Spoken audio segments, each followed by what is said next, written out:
السلام علیکم ورحمۃ اللہ وبرکاتہ۔ آج کا پیغام حضرت وحشی بن حرب رضی اللہ تعالی عنہ سے روایت ہے کہ نبی صلی اللہ علیہ وسلم کے بعض صحابہ نے عرض کیا کہ ہمارا حال یہ ہے کہ کھانا کھاتے ہیں اور آسودگی حاصل نہیں ہوتی، یعنی پیٹ نہیں بھرتا۔ آپ صلی اللہ علیہ وسلم نے فرمایا کہ شاید تم لوگ الگ الگ کھاتے ہو۔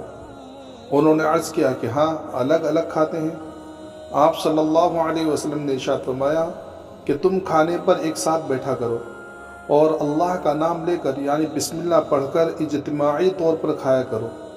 پھر تمہارے واسطے اس کھانے میں برکت ہوگی اور طبیعت کو آسودگی حاصل ہو جایا کرے گی۔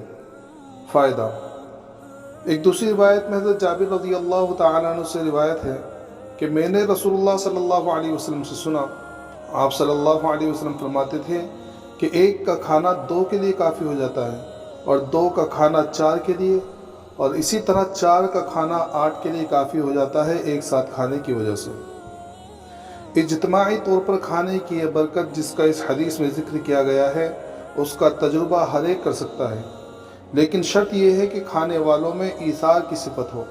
جو ہر سچے مسلمان میں ہونی چاہیے، یعنی ہر ایک یہ چاہے کہ میرے دوسرے ساتھی اچھا کھا لے اور اچھی طرح کھا لے۔ اگر کھانے والوں میں یہ بات نہ ہو تو پھر اس برکت کا کوئی استحقاق نہیں ہے، بلکہ اس صورت میں اندیشہ ہے کہ اکثر و بیشتر اس کے الٹا ہو جائے، یعنی کھانا کم پڑ جائے۔ اللہ تبارک و تعالی ہم تمام کو حدیث پاک پر عمل کرنے کی توفیق عطا فرمائے، آمین۔